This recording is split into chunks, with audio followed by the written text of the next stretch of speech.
Bienvenidos una vez más y después de mucho tiempo al canal de YouTube, y traemos un video muy especial porque ahí nos acompaña nuestra moderadora, eres moderadora de nuestra comunidad de Discord y gran amiga Mafer. ¿Cómo estás? Hola. Bien, muchas gracias por la invitación, mucho gusto. Y aquí viene nuestra moderadora, no viene a promocionar Discord, Aunque también si quieren y se saben portar bien. Viene porque es psicóloga. Entonces yo sé que ya hicimos un episodio de psicología y BDSM, pero esta vez quisimos traer a alguien que esté en la comunidad BDSM para tener un acercamiento pues más directo con la relación de psicología, BDSM y todo lo que conlleva, y las preguntas que ustedes nos dejaron en Instagram y en la comunidad. Así que empezamos.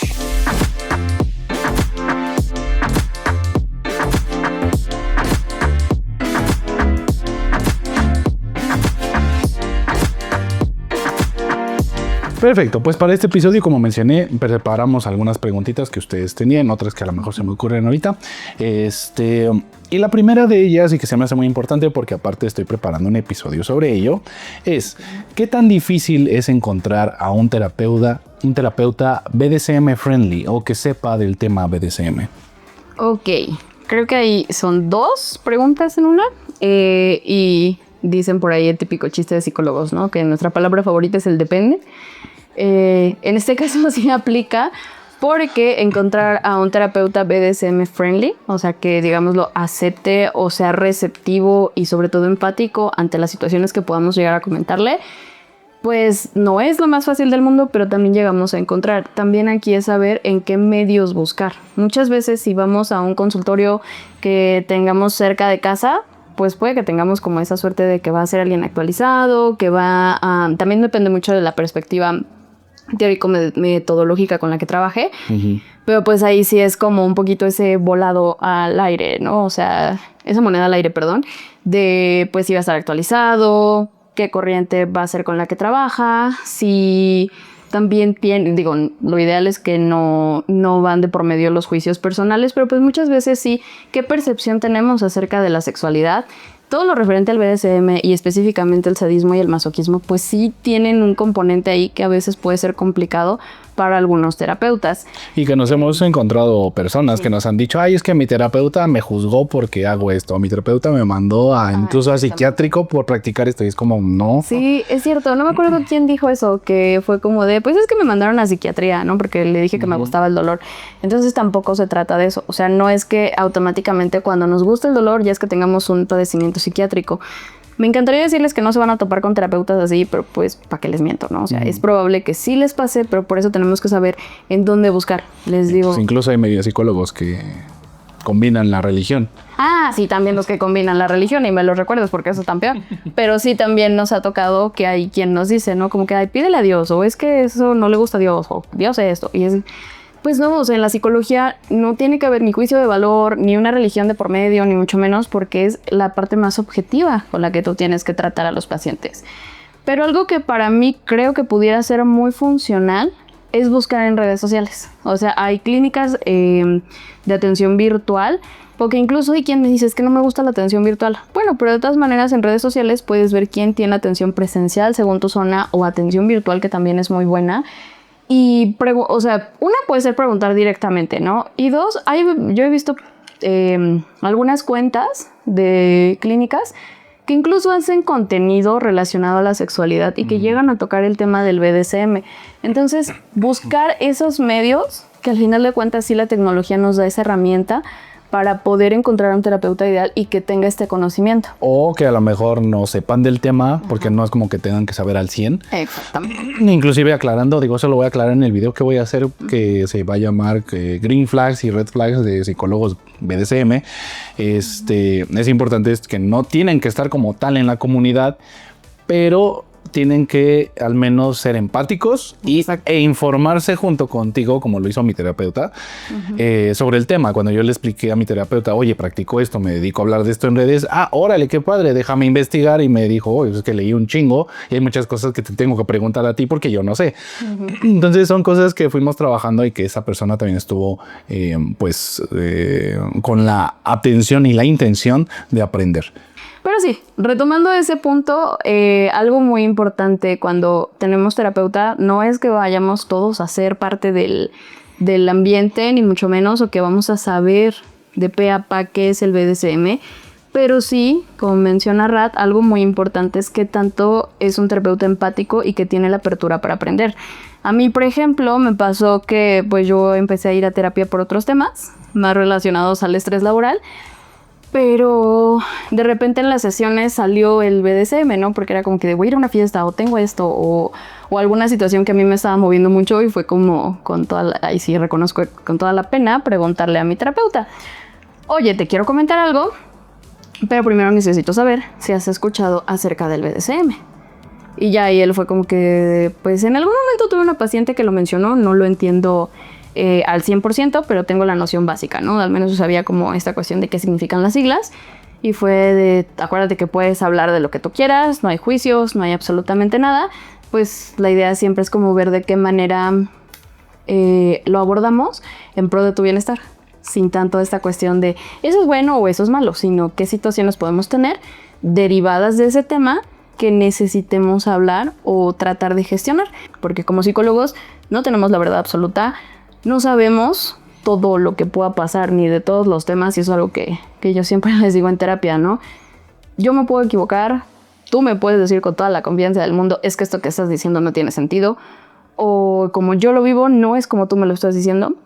Entonces también eso es una green flag, que sepamos reconocer no lo sabemos todo, podemos aprender, y que a veces los pacientes pues son los que viven algunas situaciones, y en este caso muy particular son quienes conocen del tema. Entonces también una green flag pues es como el que tanto tienes apertura de aprender de ti como practicante, y para que con eso pueda entender como un poquito más de lo que tú estás viviendo y cómo lo estás viviendo, contextualizado y no como con ese juicio de valor, digámoslo. Vamos con la siguiente pregunta. Esta me parece que fue de Discord. Sí. Esa es de Discord. Me dice, ¿cómo el BDSM puede fortalecer los límites y la comunicación emocional y los límites personales? Eso. Ok.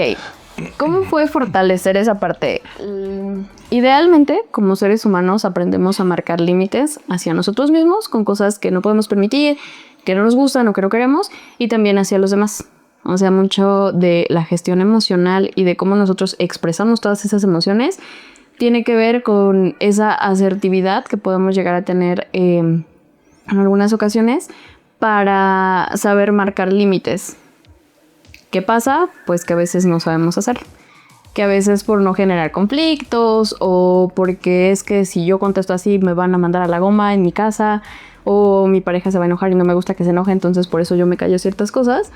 Pues eso nos pasa en cualquier relación, ¿no? Con amigos, con familia, con pareja, en el trabajo es muy común. Sí.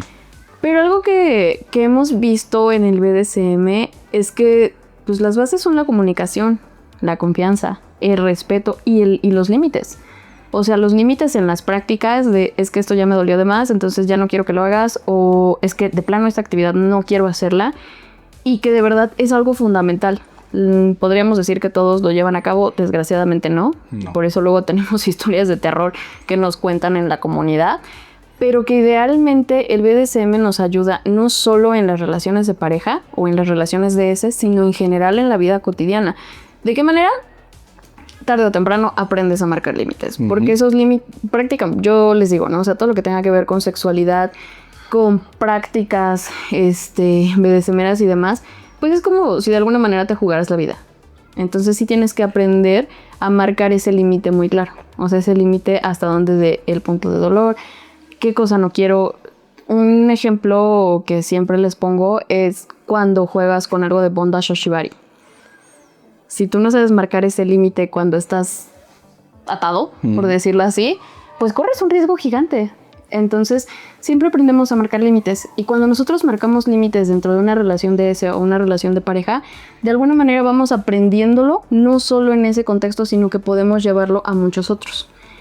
Algo que luego nos comentan mucho en la comunidad es como de, es que yo no sabía comunicarme con mi pareja. Y pues gracias a que hemos estado hablando de estos temas, como que también he notado que ya podemos comunicarnos en otros. Entonces, pues creo que eso es de las principales cosas que nos enseña. O sea, aprendemos a la buena o a la mala, pero aprendemos a comunicarnos y comunicarnos de manera eficaz. Porque muchas veces yo puedo dar un mensaje y lo que entiende la otra persona es totalmente diferente. Uh-huh. Entonces, esas pláticas nos tienen que llevar a que todo quede así, perfectamente entendido y que estemos en la misma sintonía. Y a eso nos va ayudando.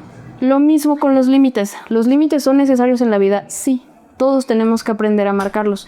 ¿Eso quiere decir que amamos menos a las personas? No. ¿Eso quiere decir que ya no nos van a querer? No. Que a veces sí puede pasar cuando no marcábamos límites y después lo empezamos a hacer, que sea como de, pues es que te volviste bien sangrón, o si estamos en terapia. Ajá. Ahí creo que es empezar a marcar límites cuando no los hemos marcado. Ajá. Es algo que siempre pasa. Sí. Se alejan personas. Porque están acostumbrados a una faceta de nosotros en las que pueden pisotearnos, pasar por encima de nosotros, en la que pueden aprovecharse, manipularnos. Y cuando aprendemos a marcar límites, estas personas empiezan con a veces el chantaje emocional o la manipulación. Ay, es que cambiaste, es que ya no eres la misma. Pero ahí es cuando nos damos cuenta de qué personas realmente vale la pena conservar en nuestra vida. Entonces, pues, en resumen, nos ayuda a fomentar una comunicación eficaz basada en la empatía, en la asertividad y también a marcar límites, no solo en nuestras relaciones de ese, sino en general en nuestras relaciones. Entonces, pues, eso. Siguiente pregunta, y me parece muy interesante. ¿Qué rol tienen el apego y las heridas emocionales en la elección de dinámicas dentro del BDSM? Es decir, ¿algún trauma, alguna cosa pasada, alguna cosa que vivimos tiene que ver hoy en día con las dinámicas que nos gustan dentro del BDSM? No. Puede que haya personas que sí tengan alguna situación que los haya aproximado al BDSM. Uh-huh. Pero, idealmente, para poder ejercer una dinámica de ese BDSMera, kinky o lo que ustedes gusten, no tiene que estar influenciado por ningún tipo de situaciones de nuestra vida relacionados a traumas, a, pues por ahí alguna dificultad que tengamos. ¿Por qué? Porque no sería sano. O sea, no sabríamos dónde está el límite, dónde parar o qué cosas nos pueden llegar a generar muchísimo daño. O generarle daño a alguien más. O generarle daño a alguien más, exactamente. Un ejemplo ahí es que en alguna ocasión yo fui a un tallercito justamente de salud mental y BDSM. Uh-huh. Y preguntaban que, esta no sé si la vayas a tener que censurar, pero respecto a cuando alguien es víctima de abuso y le gusta ¿cómo se llama esto? ¿El CNC? CNC. El CNC. Y decían, ¿eso es algo sano o no es algo sano? Y había como todo un debate porque era como de, no, pues es que no es sano por lo que le pasó. Y había quien decía, es que es la manera que tiene la persona de trabajarlo a manera de terapia. Y era como que no, espérame, o sea, es que no se trata de que el BDSM lo veas a manera de terapia, porque te puede hacer daño. Entonces, todo eso se tiene que ver con un profesional. No es que el BDSM nos ayude a curar heridas o a curar traumas, porque al contrario, no sabemos cómo podemos reaccionar emocionalmente y nos puede detonar cosas muy complicadas. Este ejemplo que yo les ponía con lo del abuso, pues incluso llegaban a decir, ¿no? O sea, es que es terapia de exposición. No es terapia de exposición. Eso es algo súper delicado. Si llegara a pasar, sería con un terapeuta súper calificado y tampoco es que sería ético. Entonces, eso es como una situación muy particular con el abuso y el CNC, pero es aplicable a trauma que me digan, a situación que me digan, que sea como que es que el BDSM es mi terapia. No, para nada. Por ahí llegué a ver un creador de contenido que decía, es que pues el BDSM es como, pues no es terapia, pero parece, ¿no? Y es algo sano. Y no, o sea, a veces confundimos a la gente con eso. Sí. Y no, de verdad, es de lo peor que podemos hacer. No es que, luego llegan a preguntar incluso, ¿no? Si yo tengo ansiedad o tengo depresión, ¿puedo ser practicante? Sí puedes. Pero para eso necesitas tomar terapia. Pero sí tener atención, o sea, tener la atención adecuada para que tus prácticas BDSMeras no sean basadas en algún trastorno, en ansiedad, en depresión, en lo que tú me digas, no. Y justo para saber cómo abordarlas o si no va a ser un detonante para tu padecimiento, porque Exacto. puede ser que a lo mejor sí puedas practicar algunas cosas, pero no todo. Un terapeuta, y hay veces que no sabemos que algo nos pueda llegar a mover, pero volviendo a la pregunta anterior, por eso es tan importante marcar límites o saber decir no, espera, o mi palabra de seguridad. Pero para eso es, 1, conocernos. 2, pues si hay algún tipo de padecimiento, trastorno, situación y demás, acudir a terapia para poder practicarlo de manera saludable y no basándonos en ese trauma o en ese tema. Bien, otra pregunta de Discord. ¿Qué mecanismos psicológicos explican el placer en el dolor durante unas sesiones? ¿Por qué nos gusta el dolor? Básicamente, esa es la pregunta. Porque se siente chido. Gracias. Vale. No, porque pues en algún momento escuché que el BDSM también tiene su tinte científico. Uh-huh. ¿Y por qué sí? ¿No? ¿Cómo explicamos que nos guste el dolor? Y el dolor, entiéndase tanto el físico como el, pues un poquito el emocional, con todos estos juegos ahí medio. De la humillación. De la humillación, exactamente.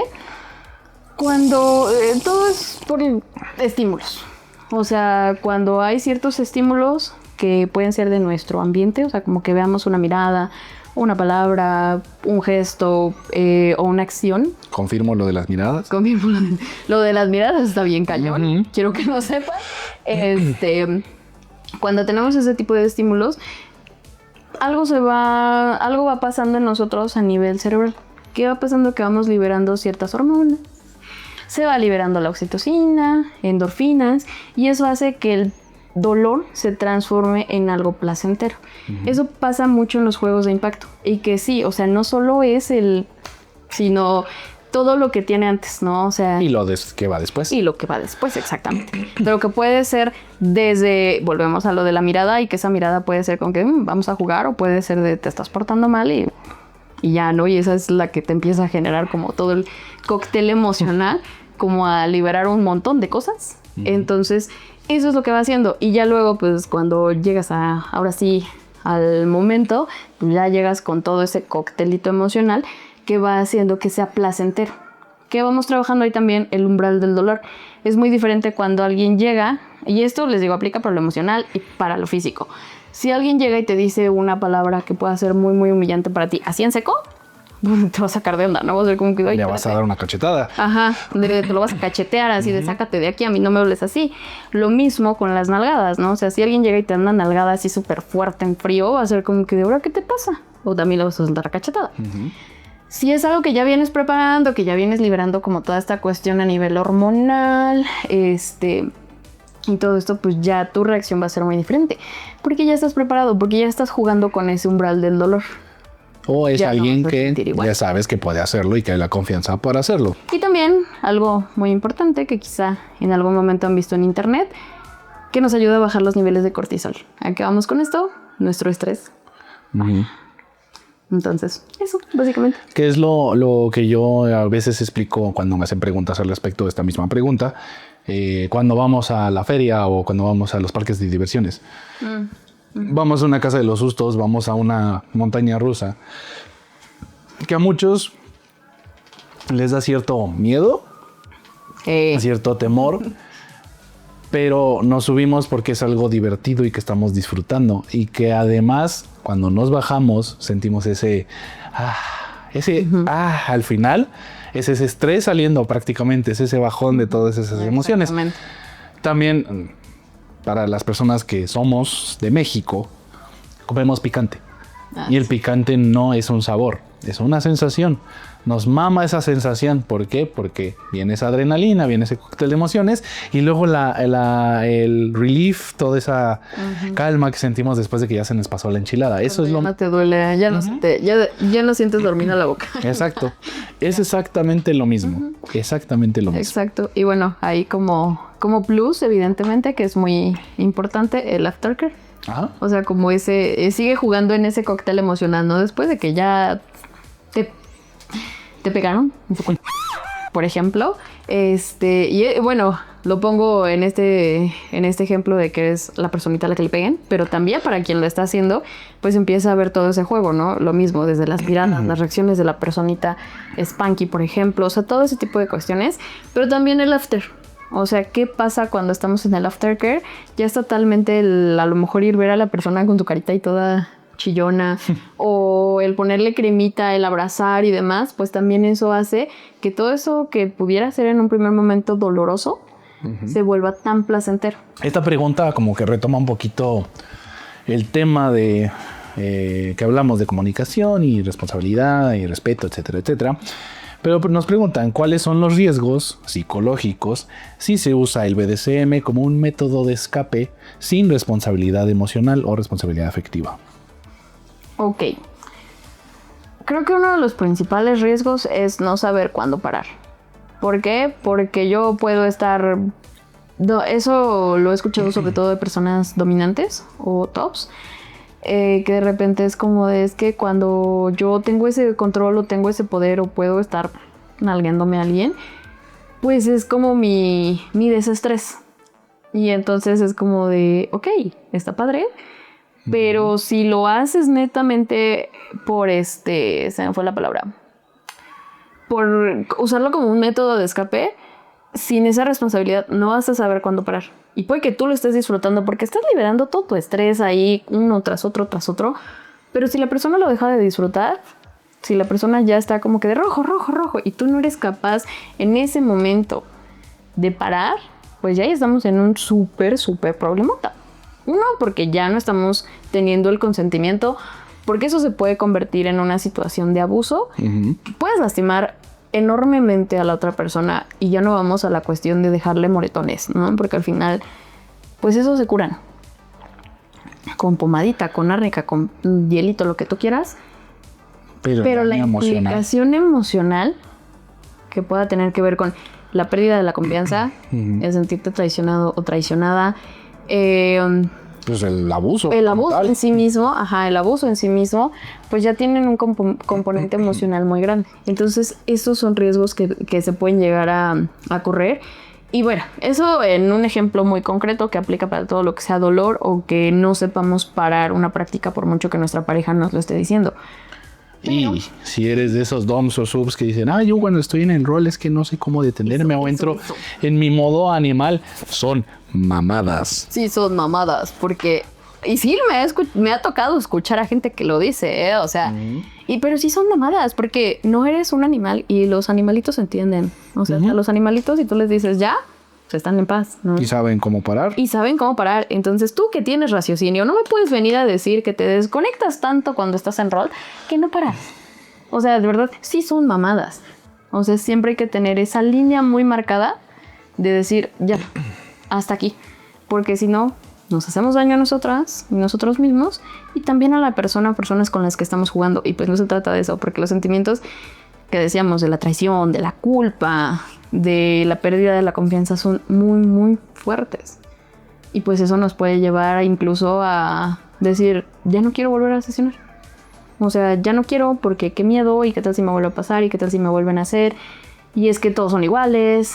Y pues me gustaría decir que son cosas que no pasan, pero pues no me dejará mentir. Pasan muy seguido. En Discord a lo largo de estos años nos han contado cada historia que yo siempre digo que quiero irle a pegar a medio mundo con mi rodillo de cocina, pero bueno. Tengan mucho cuidado con eso. No se desconecten. ¿Cuáles son los riesgos? Pues prácticamente un daño emocional, lejos del daño físico, que también es grave, pero obviamente puede sanar. El daño emocional y las consecuencias psicológicas son bastante grandes y bastantes. Pues obviamente estamos hablando de problemas ya de depresión, de ansiedad, algún trauma y otros trastornos que se pueden desembocar gracias a una situación de este estilo. Incluso un estrés postraumático. Exacto. Ansiedad, o sea, sí. Y bueno, también hay personas que sí llegan a hacerlo, como la cuestión de las consecuencias legales. Y obviamente es muy diferente el consentimiento a una situación de abuso. Entonces, pues, tengan mucho cuidado en eso, por favor. La siguiente pregunta la hizo una de mis parejas y la verdad es que se me hizo bastante interesante. Dice, ¿qué tipo de relación hay entre el rol Little, Middle, Baby, el age play básicamente, con la psicología? ¿Responde a cierta necesidad, a los llamados daddy issues, mommy issues, etcétera? ¿O a qué se debe? Esa es una pregunta muy controversial porque incluso dentro del ambiente BDSM, una de las prácticas más estigmatizadas Es todo lo referente al H-Play. Pero está tan estigmatizada y genera tanta controversia porque justamente se relaciona mucho a los daddy y mommy issues. O sea, como que, ay, pues es que tú no has de haber tenido papá, por eso te gustan. O es que, ¿cómo te puedo...? No tengo papá, pero no por eso me gusta. Ajá. O sea, sí me gusta el de LG y no tengo papá, pero no me gusta por eso. Y sí llega a pasar. O sea, sí llega a pasar que no tengas papá y te guste, pero no hay una relación directa. Justo, pues se relaciona mucho con eso, ¿no? Como que pues tú porque te abandonó tu papá y andas aquí queriendo que lo suplan. O otra, pues es que se relaciona mucho, hay también las censuras a la pedofilia. Se relaciona mucho a eso, entonces por eso surge como todo este rollo de está bien, está mal, son mommy daddy issues o no, y qué onda. Pues la respuesta sería un idealmente no, porque volvemos a lo que decíamos algunas preguntas atrás. Para que tú seas practicante y sea algo sano, tienes que tener cierta estabilidad emocional. Y que, digo, todos tenemos algún tipo de situación emocional en algún momento, ¿no? Ansiedad, depresión, estrés, algún tipo de trauma de la infancia, el que ustedes me digan. Y como les decía, no es que eso te impida de ser practicante, pero sí que tienes que trabajar todo eso para que no sea tu estandarte de, pues a mí me gusta el BDSM porque tengo este tema, ¿no? Para que no le hagamos como en la película de 50 sombras. Pa' fácil. Porque ya sabemos que esas también son... Mamadas. Entonces, sí es muy importante el tener todo este tipo de situaciones como muy trabajadas, muy ya con terapia de ser necesario, y que no, el BDSM, si las prácticas del H-Play no están relacionadas a los mommy y daddy issues, o sea, para nada. Sí hay casos en los que obviamente es como que, bueno, pues si no tengo papá, y me gusta que mi pareja sea mi daddy, pero no están relacionadas, ¿no? Pero no quiero que mi pareja sea mi papá. Pero no quiero que mi pareja sea mi papá de veras, sino que es parte del juego, o sea, y es un juego tal cual como podemos practicar pet play y no tiene algo que ver con que, pues yo no tuve mascota, ¿verdad? No, me gustan los animales. Me gustan los animales, es algo totalmente diferente. Entonces, no hay una relación. No voy a negar que hay personas que sí de pronto... practican por una necesidad de suplir ciertas carencias. Y volvemos a esto, ahí no es algo sano, es algo que se tiene que trabajar, porque no podemos cargarle a nuestra pareja esa responsabilidad. De hecho. Porque ahí ya empieza a ser todo un temota, ¿no? O sea, ya es como de, pues yo no tuve papá y entonces ahora quiero que tú seas o que cumplas con ese rol. No podemos cargarle esa responsabilidad a nuestra pareja porque no es algo sano. Tiene algo que ver el rol de Little Baby Meal con los daddy y mommy issues. No, o sea, idealmente, y lo más sano es que no. Hay personas que sí lo han llegado a practicar y obviamente eso está horriblemente mal, porque no es sano para nadie y no solo aplica para ese rol en particular, ¿no? Sino para todo el BDSM. Entonces, pues hay que tener mucho cuidado en eso. Y pues que al final todos los juegos de H-Play pues son tan respetables y tan disfrutables como todo el amplio abanico que implica el BDSM. Y esta última pregunta nos las dejaron en Instagram, que dice: ¿cómo influye practicar BDSM en un momento emocionalmente difícil, positiva y negativamente? Ok. Creo que no hay una sola respuesta, eso depende mucho de las personas y hay momentos en los que definitivamente tenemos que parar y no practicar.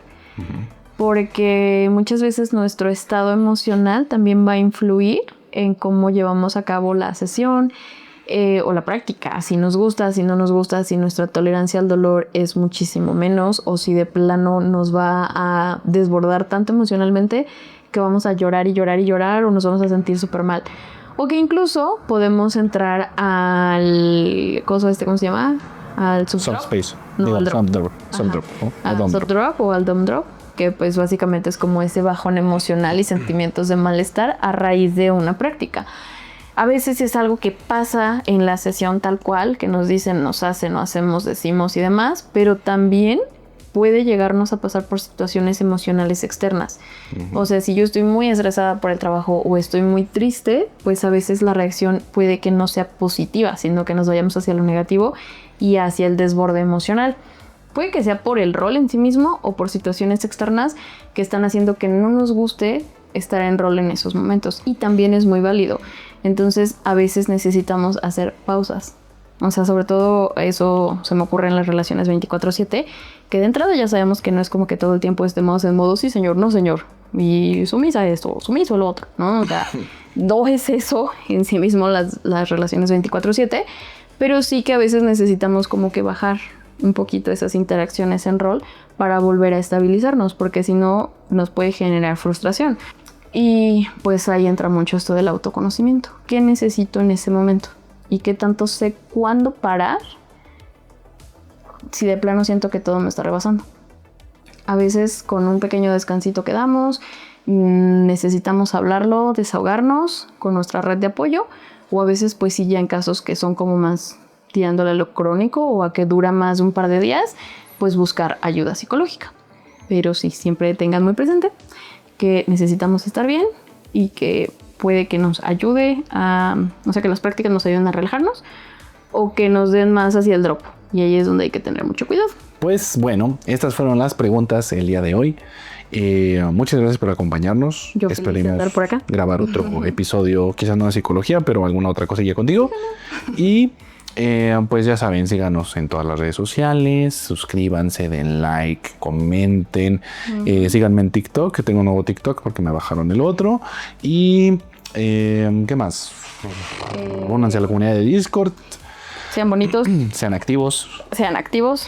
Compórtense como gente decente, por favor. Y ahí los verificamos. Si es que entran. Ay, mi corazón va a salir como el de Peña Nieto. Y pues si en algún momento tienen alguna duda, necesitan algo, pues me pueden escribir con toda confianza. No me acuerdo de mis redes sociales, pero... Me las pasas y las pongo en... Pero ahí le paso el Instagram y todo, porque no me lo sé. Sí, no me sé el usuario. Correcto. ¿Estás dando terapias en...? Ahorita estoy dando terapia en línea. Digo, pues también, ahí si quieren terapeuta BDSM friendly, con todo gusto. Doy terapia en línea. Como el meme del Shrek. Doy terapia los jueves, no cobro caro. Pero sí, o también si tienen alguna duda o eso, pues con toda confianza me pueden escribir. Ahí le paso el Insta porque no me acuerdo, no me lo sé. Pero ahí andamos. Correcto. Y muchas gracias. Nos vemos en otro video. Bye bye. Cuídense. Bye.